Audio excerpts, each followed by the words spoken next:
It'll go. Okay, we're going to go ahead and call the meeting to order of the Attica Redevelopment Commission. This is August 14th, 2025. Those in attendance.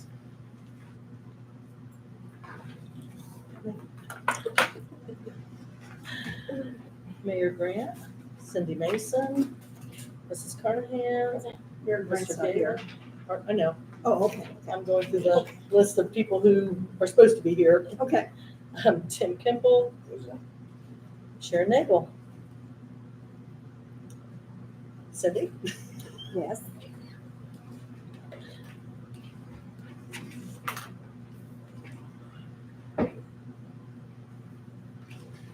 Did you say you? No, she said No, Cindy. I said Cindy, you can take over. Yeah, I said her. No, I did. Yes, I did. Okay, I okay. did. We're good. Okay, so we've got the minutes from the July 14th meeting. We don't have them. We'll have them at the next meeting, correct? But we can kind of fill in a little bit with the old business update on the mowing of Cable One property. It has been mowed. Been mowed. It is, so, yeah, it does look better.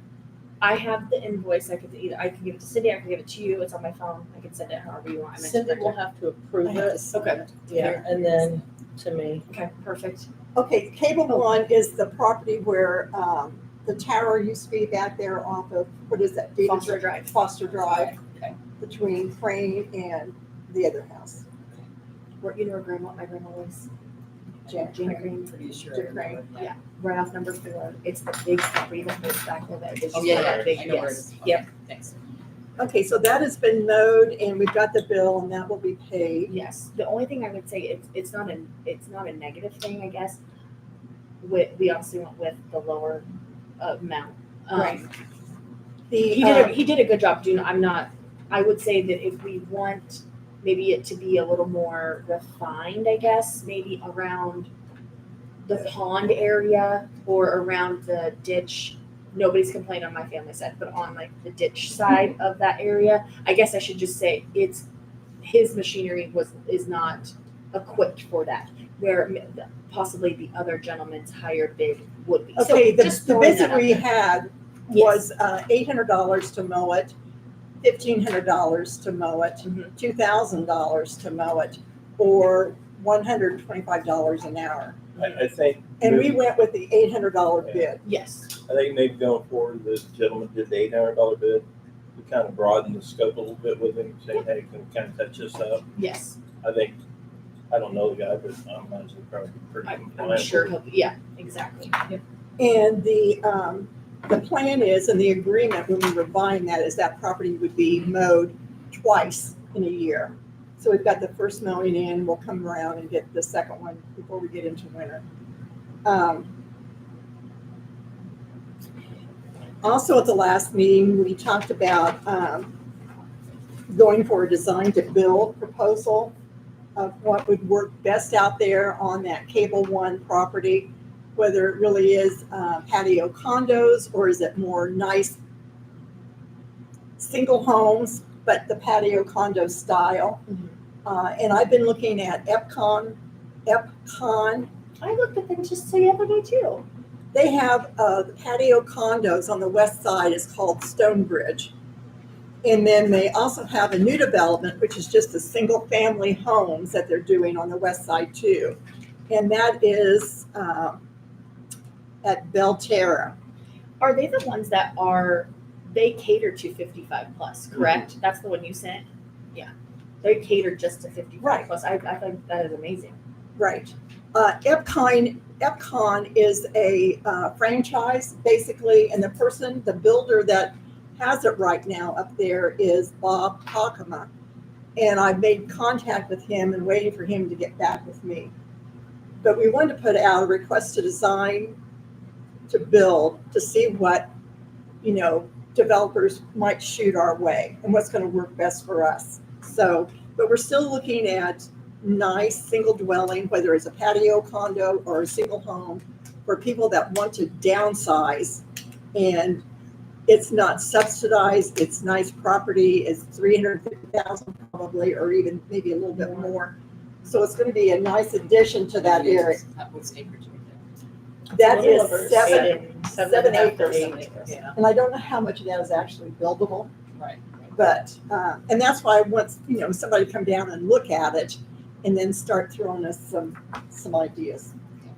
And just for everybody, we've talked about it before, but everybody in the audience, we looked at the housing chain in Attica, and that's a link that's missing in our community, is that when seniors, and I'm gonna include myself, that when you want to downsize or you want to get out of your house, generally you want to move someplace that you don't have to mow your yard, you don't have to do anything. So there's a lot of people that leave our community and go to Lafayette or go someplace else. I mean, and we've not had that link. And when I say that, I mean, you're talking 55 and over. Just on my street, there's, in the last 4 years, there's 5 people that's moved out and retired, and they moved to Lafayette to settle that. But that's part of our housing chain is that we've lost to a point. And I think the houses up there on Gulf Ridge are really, really nice, but they're still a larger home. And a lot of people, when they're retiring, don't want, 4 bedrooms or 3 bedrooms and 3 baths and all that. And they want somebody to mow the yard and wash the windows. So Epcon also has a HOA that is contracted for so many years to work with them. And then once that's over, the local people, residents can form their own HOA. So If you that's look, the direction that we're going, is to provide housing for, and the reason why is based upon our demographics of our community. Numbers don't lie. I mean, good example is I think it's over 40% of our population is over the age of 40. So that was what some things we looked at. So it just wasn't, well, we're going to do this. We looked at demographics and kind of looked what economy is and looked at what the training is. And if you look at other communities our size, they're going towards that. Fowler's a good example. Delphi's another good example. Communities our size that they're shifting that way. So we're hoping that, I think everybody has the same hope as Lafayette grows, they're going to be coming out more. And I just seen early in the week, Lafayette just approved a subdivision for another 600 homes on the south side. so this also frees up some nice homes in the area for people that are moving in or people that have got the starter homes and they want to move up. So by having our people that are ready to downsize, we're being able to shift. Yes. And I think it's been about 4 years ago or 5 years ago that the foundation did a survey of needs assessments for Fountain County. And it was showing that the 2 largest income producers were those folks, actually working, but retirement age people were giving more income to the city than any other. So we need to take care of our retired folks. They've got too much to offer to our community and their skill sets and their income, quite frankly, they can give back to our community that maybe, a family with 4 kids or 3 kids can't do because they've got so many living expenses to deal with just family. And so that's the reason that we're looking at that, and we want to move ahead with it. I also had, just within the last month, several people come up and just say, I want you guys to go for that downsized, nice housing. I need it. I need it for my dad. I need it for me. I don't think you'd have any problem No. selling this. That's just kind of like when they did Autumn Trace and the people said, oh, nobody's going to be able to afford to move in there. That's not going to work. And, still waiting list. So we do have the population that will support that. Yeah. So that's where we are on that. And we want to welcome Sharon. Welcome Sharon tonight as our new, welcome Sharon. I'm a crazy ice cream candy lady right now.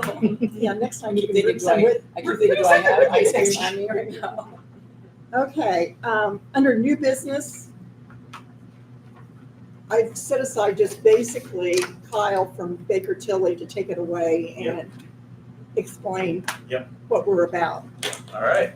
Do you wanna say this is anything about questions or anything You like can do that at the end. You can ask questions then. that? You can stop me. Shut it off. I shut it off. You should not do it. Yes.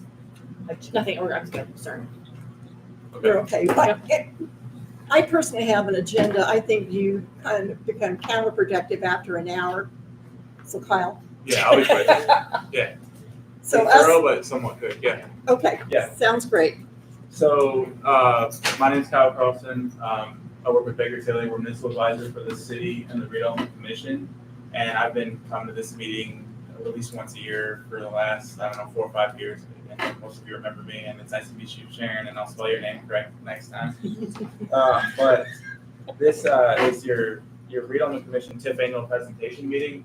And back in 2018, there was a statute put in that says the Redevelopment Commission needs to meet once a year to talk about their budget, long-term plan, and any impacts to overlapping taxing units.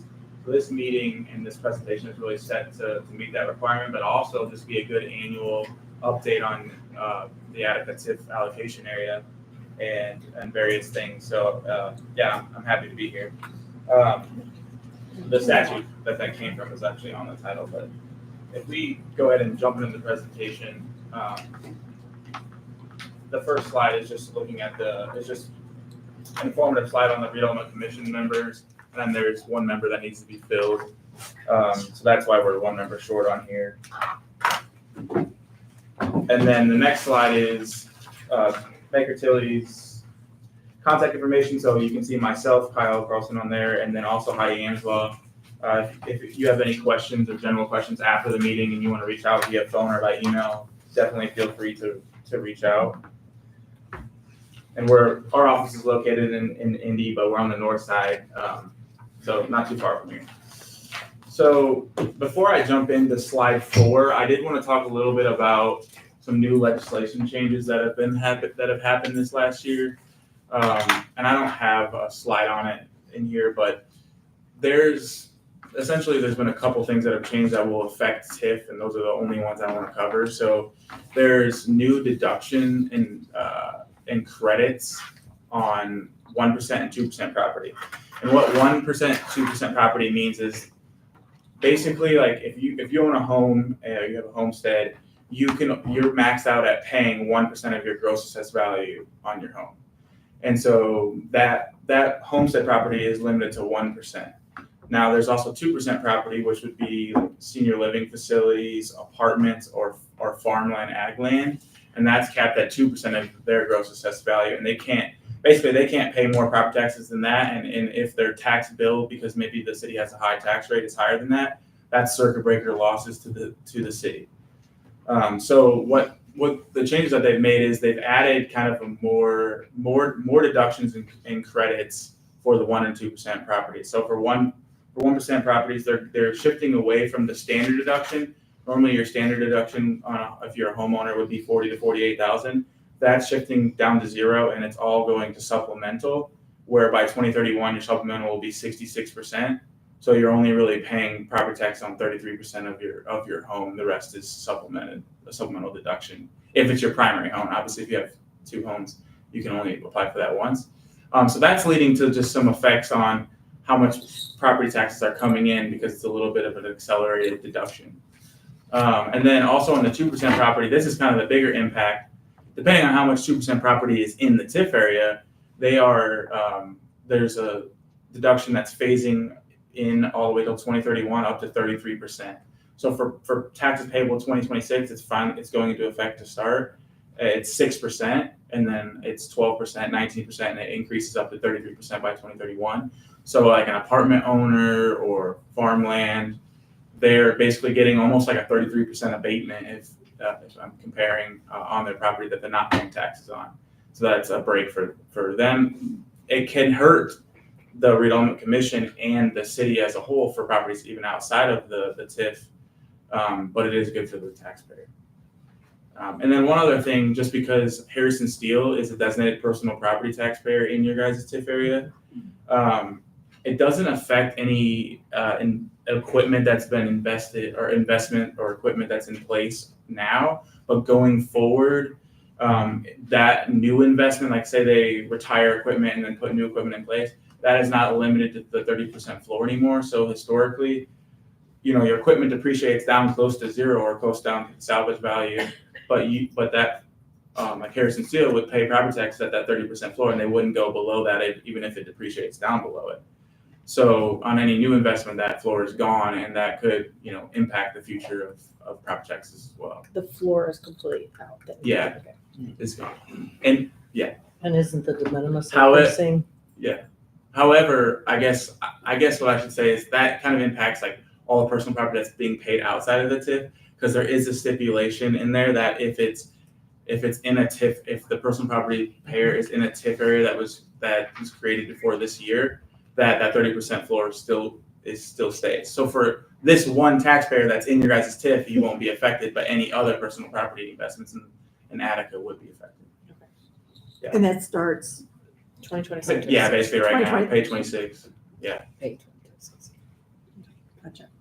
There's a bunch of other changes they made. It was one of the biggest legislative years I've seen since I started, probably since circuit breaker became a thing. But just wanted to give just an idea of some of the changes that would affect you guys potentially. But jumping into the presentation on slide 4, this is a TIF mechanics slide, just explaining TIF. So the blue box at the bottom, that's your base assessed value. So when your area was created several years ago, the assessed value at that time continues to go to the overlapping taxing units, and that AV is not captured by you guys and collected in TIF. You guys are capturing any increases from that time when your TIF area was created. That's that red box, that red triangle there. That's your incremental assessed value. And that incremental assessed value times your tax rate divided by 100 is what calculates the actual TIF revenues that you guys bring in annually. And it's important to know that there is one time, and we're actually in it right now, the TIF neutralization period, where your base assessed value is adjusted based off a factor that's calculated to account for trending. So it's keeping the trending within the base assessed value to where you guys are only getting like new construction or actual real growth. So what I've noticed just from looking, because your tentative pay 26 assessed values are out for the TIF, is it's increased like 4 to 5 million from what we can see. Some of that is going to go to the overlapping units though if it's trending properties, but any real growth you guys would capture off of that. And then once the TIF area ends, that incremental assessed value and the base that's already going would go to the overlapping tax units. That assessed value would be passed through the overlapping units once the TIF area ends. And then the TIF dollars can be spent in serving or benefiting your economic development area as long as the project is in your economic development plan. So it's a pretty flexible use. So for page 5, Well, and we made this year that all the city limits is in the, Economic development. Yes. yeah, I'm so glad we did that. Mhm. so the next slide shows that economic development area. Well, it shows 3 things. So actually first in the outline of the black there, that's the redevelopment district, which is coterminous with the city boundaries. And really the redevelopment district has an ability to levy a special benefits or a property tax and has a debt limit associated with that if they wanted to put into effect a property tax for a project. That the council and others would have a say in that as well, but it is kind of like a separate debt limit outside of the general obligation debt limit that the city has, and something that can be used. The outline in red there is your economic development area, which that's just the area that the TIF money needs to be spent within or supporting. And then the box in the orange there is your allocation area. That's the actual parcels that generate the TIF dollars that you bring in. And those don't have to be coterminous. A lot of times the EDA is bigger than the actual allocation area.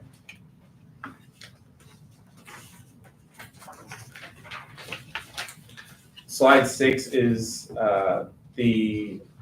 explains the expiration of TIF allocation areas. They're always changing statute. So like, for instance, your area was created after 2008. So if you look on the bottom right, those are the rules for for your allocation area, and that since it's a non-residential TIF, it'll expire 25 years after the date the first obligation payable was incurred. So if you issued bonds or leases, that's when it would start the clock. Right now, it really doesn't have an expiration. You can separate and reestablish your TIF areas. You can expand and connect TIF areas. You do want to be careful setting boundaries to avoid unexpected TIF loss. If you knew that there was a building that was going to be demolished, you wouldn't want to put that in your TIF. Kind of logical things. And then once your area is getting close to expiration, you may want to consider passing through assessed value to avoid a one-time hit on your tax rate. Because when assessed value comes, and we're going to talk about this a little bit more later, when assessed value comes on in your tax base, that leads to an inverse effect on the tax rate, and the tax rate would decrease.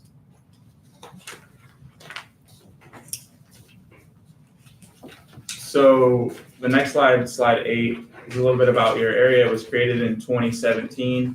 In 2019, you guys added Harrison Steel as a designated person property taxpayer, and we talked about that a little bit. Your area will expire 25 years from the issuance of bonds or leases.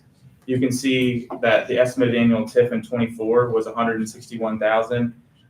2024 actual collections were 160,000. Your estimate for pay 25 is just about the same of 161,000. And your actual spring collections that just came in recently was 84,000, and that's just slightly more than half of the estimate. So that is on par with what we would have expected.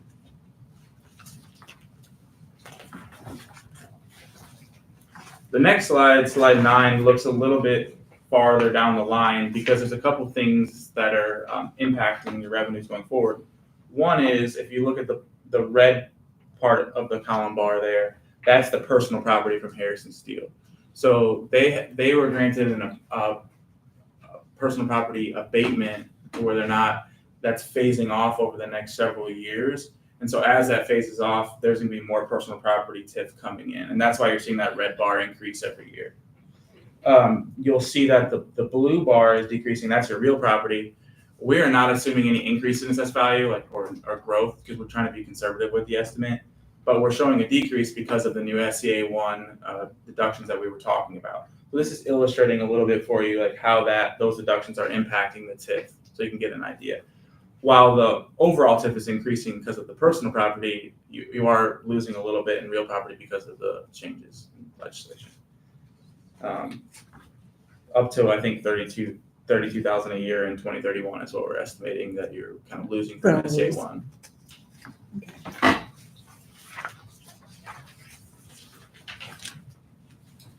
And then the next slide, slide 10, is the TIF cash flow. So this is just looking at taxes payable year 25 and 26. Obviously, we're more than halfway through 2025, but you can see the estimated TIF revenues at the top for each year.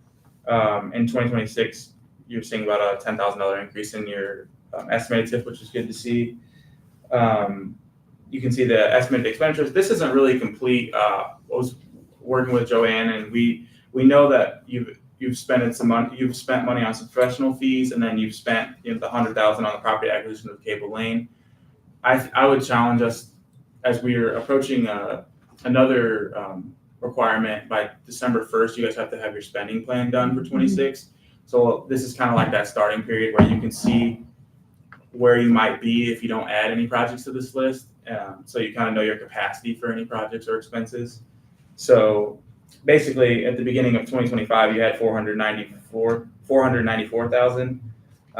Without adding anything to this, you would have 676,000 at the end of 26. I know there's some things that were already talked about, like mowing expenses and some other things that we don't have on here that we can certainly add and re-provide this when we have more information.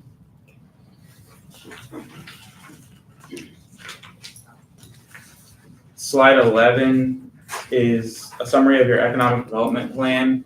You guys actually made an amendment to your economic development plan to make sure that the Cable Lane acquisition was in there. I think back in March maybe, or somewhere around there. So that's actually the bottom bullet point. But generally, your economic development plan is pretty boiler template in that it allows you to kind of spend money flexibly. But I think at the time we wanted to make sure that that was explicitly in there to be covered. And then the third final phase of this presentation is the impacts. Slide 13, you can see all the overlapping tax units that really make up the tax rate that each taxpayer pays. Slide 14 is just talking a little bit about the impact of TIF and does it take away from other units. The key test for determining that in a lot of cases is the but-for test. So it's just a way of looking at it that if the increased assessed value from the new development would not occur but for the TIF incentives given, there's a lot of things you can give. You can give abatements like you guys have done in the past and the council's done. You can issue a TIF bond where they're getting they're paying property taxes, but then maybe getting their property taxes back or a level of it. But if really looking at that but-for test, if the new development wouldn't occur but for the TIF incentives that you were able to give them, it's not really a loss to the other units because maybe that development wouldn't have happened if not for the TIF. And then TIF really postpones adding new assessed value to the tax base, which postpones the reduction in tax rates and the reduction in circuit breaker credits.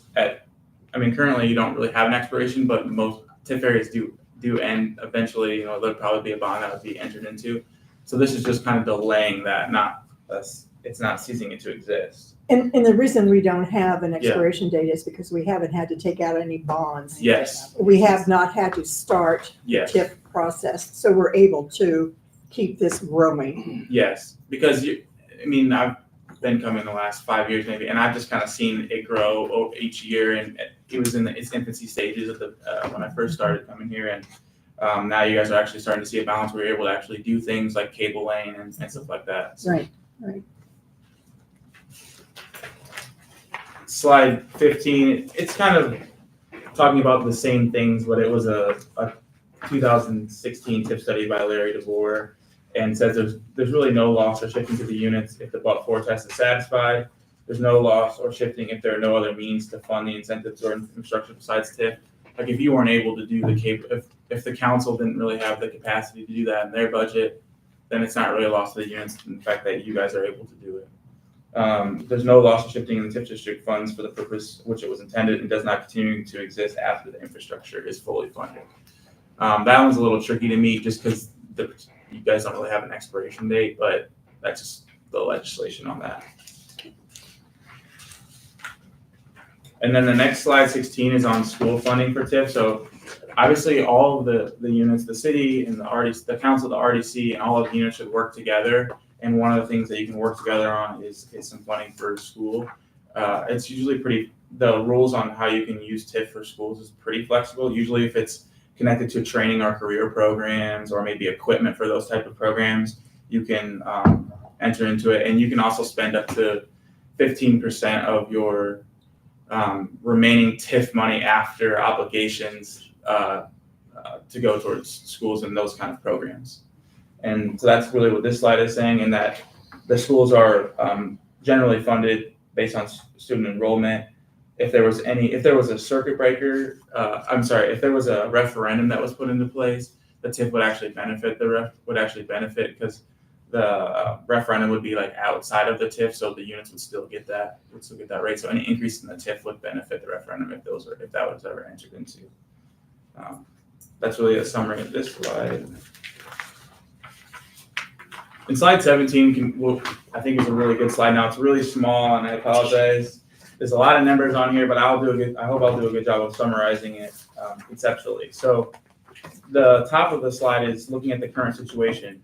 So there's, on the left there, you can see all of the overlapping units that make up your guys' district tax rate that each taxpayer pays into the TIF or outside of the TIF. And there has an assessed value associated with each taxing unit. Obviously, the county has the biggest one because it's got the most residents in it. And then then there's a property tax levy that basically funds the budget that's for each one of those units. And then the tax rate is determined on, using that assessed value and that budget, what tax rate is needed to fund that budget. And so then you can see each tax rate on all of those funds on the left. So your guys' the Attica tax rate 008 is 2.7260. But for TIF capture purposes, you guys don't capture the fire territory rate. And so those rates are deducted. So the tax rate that we use to calculate your TIF is 2.60.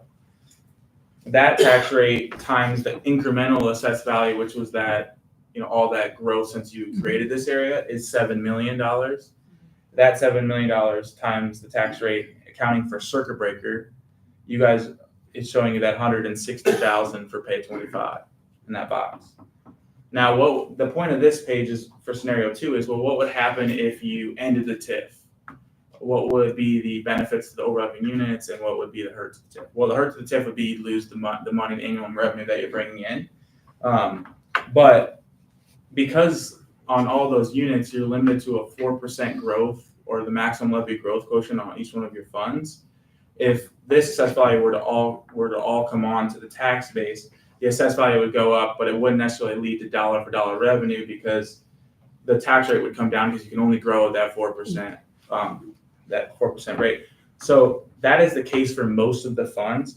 What you'll see on the right of scenario 2 is there would be a little bit of new revenue for rate limited funds like the CCD, the county cumulative capital fund, and also the city CCD fund would get a little bit of money because their rate is locked at typically like 0.0333 or 0.5. Excuse me. Yes. You said 4%. Where did that come from? So that is generated by the state based on the calculation. It's historically been, from what I've seen, around 3 to 5%. I think actually in the new legislation they've changed the way it's going to be calculated, but for 2026 it's 4%. So basically your budget can only, for your levy limited funds, your budget can only grow by 4% from year to year, from going from 25 to 26. Oh, okay. And so if all this assessed value were to come on, a lot of times it can be misconstrued that if there wasn't TIF, that all that money would go to the unit, but really you'd be limited to grow by a certain amount. And so it would just be tax rate pressure downward. And while that's a benefit, property taxes payers could pay a little less property tax bills if they're not at their circuit breaker. The advantages of TIF is that you're getting that dollar for dollar money that you can use and spend on your city or around your city. So yeah, that's what this is trying to illustrate. You lose the TIF, the tax rate goes down 7 cents. Like if you ended the TIF today, the tax rate goes down 7 cents. You lose the TIF, and those 2 CCD funds would bring in about $5,000 a year, but nothing close to the 160. Yeah.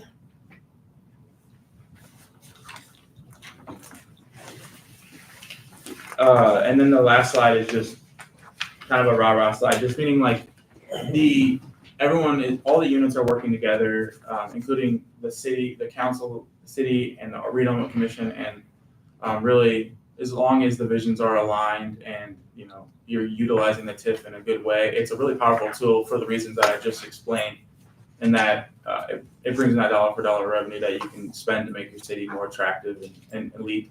And the purpose is to lead to economic development. So each phase of economic development that comes in leads to more economic development than what you normally see. So. Right. And I can also answer any questions now. So the 100,000 that's been spent or is going to be spent on Cable One, does that 100,000 put the TIF in play? Does the 25 years start at that time? No, only if they were to issue a municipal bond or a lease. So that does not start the clock. So the 100,000 just comes out of the money that's been collected then? Yes. Okay. Yes. Yeah. And I think that's one reason that we waited, and grew the pot, because we didn't spend anything for 3 or 4 years, but we wanted to grow this pot. So when something came of value that would really benefit us, we would have something, and we knew it wasn't going to start the time because we didn't have to borrow. And so that was. And to go along with that, I'm going to use the fire territory, for example. They have to rent it, lease it, whatever it is from the city. Well, the city, based upon the financial commitments they had, they could not do the bond for it. And so basically us as a committee or a commission, we're the guaranteed agent on it. So, so it's, this is part of a big equation that the state has. It does serve its purpose, and I've always had this feeling that it's a way that you can capture more tax funds for your local community that doesn't go back to the state. Yeah. bottom line. I mean, it's the same thing with economic development agreements. People's like, well, tax abatement's bad because they're paying less taxes. No, they're not. The local taxes are capturing more, so. Well, it's just frustrating because a lot of times inflation or just growth of assessed values is higher than that 4% cap that they're putting on your budget. And so while it's unfortunate, this is kind of an alternative method to capture money to be able to utilize to spur economic development that you otherwise wouldn't have. And so that's really what it's meant to be for, TIF.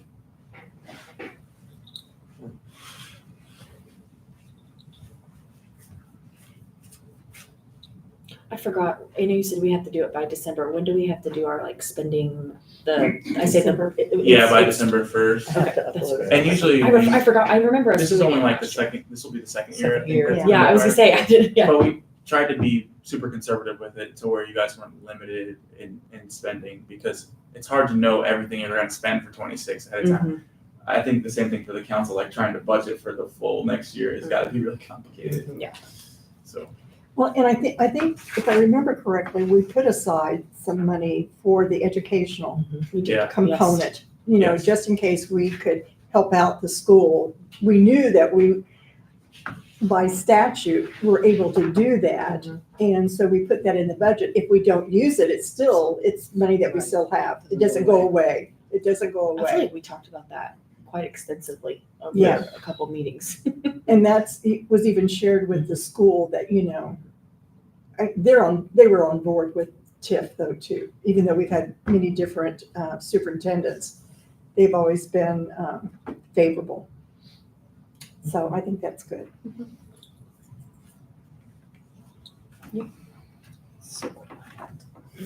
Anything else, anybody? Is it? Any public comment, question? Kyle, you go over this again with the count, I mean, our council is here, but you'll go over this again with us? Or, I mean- I don't, there's not a requirement I would say, I to, feel but we, like, actually, Mm, I no, think for the April 15th report, yes, so that's on, so there's two That's requirements. required. So okay, April That's what 15th I is for like the previous years, and Got so we would have came to do that. I like this one a little bit more because it's forward-looking, Mhm. but yeah, typically we do this one in the summer, and then that meeting is usually early April or late March. Okay. So, and that one has to go, you have to present to the council. which is maybe awesome. that's what I'm But thinking that was about. new this year. Yeah, But I'm just glad to see so many council people here because it gives you a better idea of what we do. And I know if you're not familiar with it, it's like, you know, what are they talking about? But hopefully this clears up, you know, some questions. Or better yet, how are you spending money, or why are you spending money, you know, if you don't have anything to spend it on, right? And so, that was what I was interested in, just the expenses that have been applied to the TIF, or the Yeah. TIF fund. Yeah. Professional fees and things like that, if it's clear that there's things going on. yeah. Historically, it's been pretty minimal with really just a little bit of professional fees as it's kind of built up, at least from what I've seen. And then now this is kind of the first project. Quick question for you. Baker Tilly, rough estimate, what would you guys say that you provide this same service to municipalities and cities throughout Indiana? What would you say you have in Indiana? How many do we represent? Percentage wise, yeah, Oh, like compared to competitors? yeah. Definitely more than 50% of the state, I would say. I personally work on about 20 different municipalities. And so I kind of range from working on very small towns like this, and then I work for the city of Fisher, which is a much bigger city. Big one. But I would say definitely more than 50%. I don't know the exact percentages, but Do you have any other local municipalities around Fountain County so that you're particularly responsible for? So I used to work with Crawfordsville, which is kind of close, but they actually shifted away in the last few years. But I work for Covington, and we helped them with the bond issues that they did for Shiloh residential development and the Fountain Springs senior living facility. And so Mayor Brad Crane will know who I am. Yeah. I'm trying to think like close by. I work a lot in Marshall County with Plymouth and Cool. Oh, nice. With Plymouth and Culver, I'm actually going to Plymouth on Tuesday to do the same thing. And they're utilizing TIF. They have actually like 8 TIF areas there. Really? Is there any way to where some of the municipalities could bond together and actually work together to have duplicate things to get discounts? Because one of the things it seems like we're gonna have a reduction in our budgets by 10%. And professional fees obviously are part, and I'm not asking you to, Yeah. take, money away from you, but do you think there's an opportunity to work with other municipalities for certain aspects of the TIF? To reduce cost or to do something like that? Probably not across municipalities, but there's different things that we can do, like where, like there's a TIF plus we can do, or like or what we call Baker Tilly plus, where this, we're like signing this contract for the year, this is how much we'll be paying a month for your services, and then if we were to spend more time than that, then you wouldn't be billed for more than that contract. Oh, I basically. see. Okay. So there's a ways we can be creative to like make sure you know like how much you're spending. It's not so much a variability. Okay. So that's Kind of like electric bill. kind of yeah, thing, like you know how like if all these budget all bill. these companies, the companies like it too, so they know how much they're bringing in each month. But a lot of times it's good for the other side too, so they know exactly how much they're getting. Guaranteed access. Yeah. And then it'll kind of explain what services you're provided with that. I Yeah, think there's different levels in the basic, and Yeah. then what we pay is pretty much the minimal on that. Yeah. I mean, But we 25. try to be like we're like for you guys, we're time and expense for something like this. Yeah. And part of the reason I'm coming to this meeting is because I know the information well enough to be able to present it, and then Heidi's the partner on the she would be charging more, so maybe it makes more sense for me to come, and it's better for you guys too. So as long as I can present the material the same way. I think in this last year, we've had different scenarios, just working with, Harrison Steel and the housing development out there, and you want somebody with the expertise that can pull that together and write the necessary paperwork that's gonna pass the state Well, and you need, requirements. and if you're gonna do a bond, you don't necessarily need a municipal advisor for this requirement. But if you're gonna enter into a bond, you need to have a municipal advisor. So like I have a certification that so you wouldn't have to necessarily work with me, but you'd have to work with a municipal advisor if you were gonna issue a bond. Which they have we have a fiduciary duty to make sure we're doing the best. And that was one of the things that we were looking at. Are we gonna have to do that Yeah. when we all came together? In the same way with, as there's been, new developments coming up. I mean, we've really been pretty fortunate that we've had quite a bit of growth east of town. And just like going after Cable One, that's new territory for us in the Redevelopment Commission buying, Yeah. territory for development. And it's not coming through the city council, it's coming through the TIF area. So we want to make sure that it's done right. And I don't want to get dinged, through the State Board of Accounts. I Yeah. want it done by people that Yeah. know what they're doing. And so we've had more expense this year than what we ever have had in the past. But I think it's been, Because we went to the best of the best, who knows how to do it, but and that was time sensitive. We haven't had to use that service since, I think, when were we doing that, in May, April? With, Tom? Yeah. Yeah, it was in the spring, because I think we yeah. closed on One Cable Lane in June. Yeah, I was gonna say, yeah. so Mhm. no more expenses then. I have a crazy question. Yeah.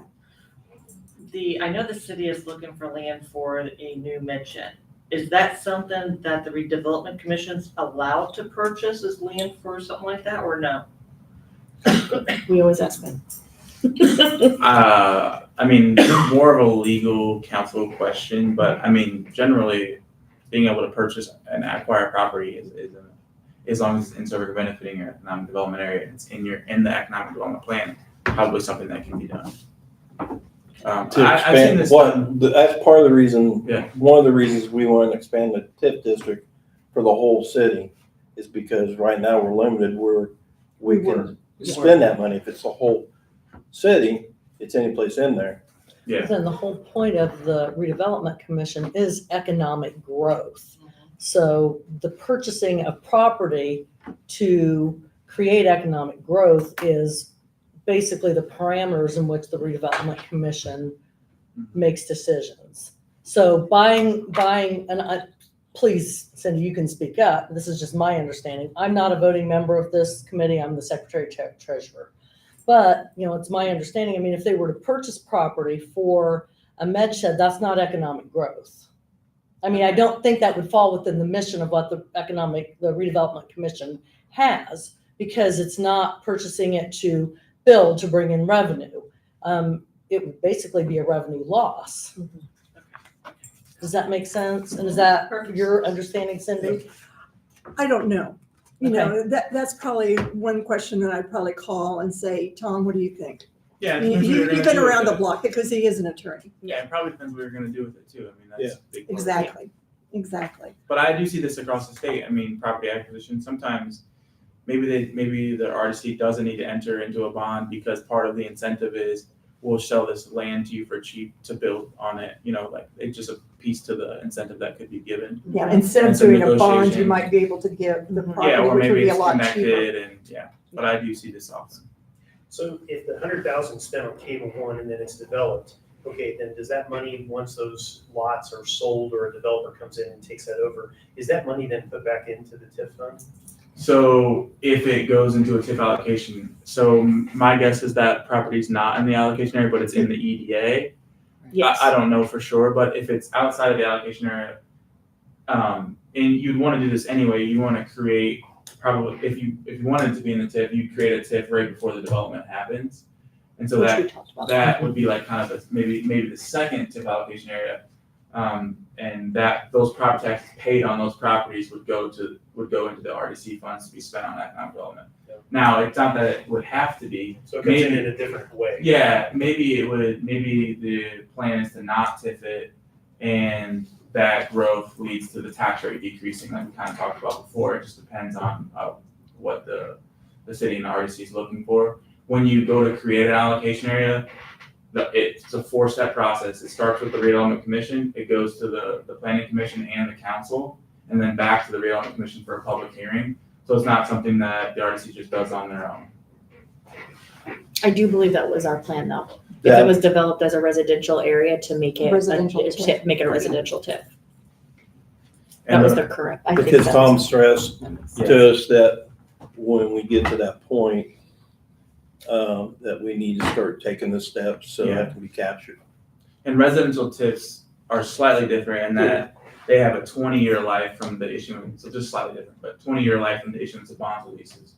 So if there was a bond financing that was entered into, right when that bond closes, it would start the TIF clock on that area for 20 years, not 25. And the same thing for the south, the Shepherd's Landing. Yeah, Same thing for that too. I think we've been waiting to hear back on how that. Yes. I think they're waiting for some Ready. results back from the righties. They're ready to, yeah, and that's, should be happening really soon.